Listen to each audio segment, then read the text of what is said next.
Let me just mention a couple of things.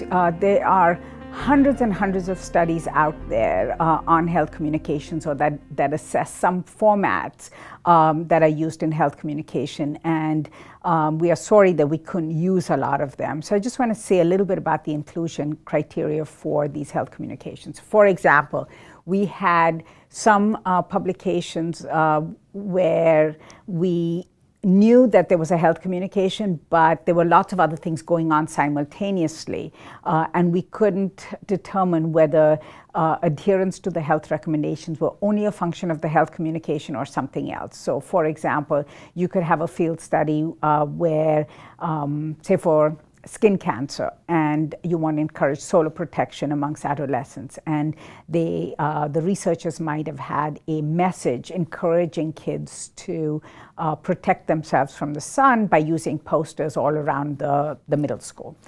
But if we also found out that they had health coaching and another initiative to encourage kids to cover up or to use sunscreen during that same time period, we couldn't be sure that it was the posters that led to greater adherence rather than those other factors, and we couldn't include those studies in our model. So that was one very important factor for us. The other important factor was sometimes there were studies on health communication, but we had no way of measuring the effectiveness of the health communication. And because our model is so focused on return on investment or health communication effectiveness, we had to drop those studies.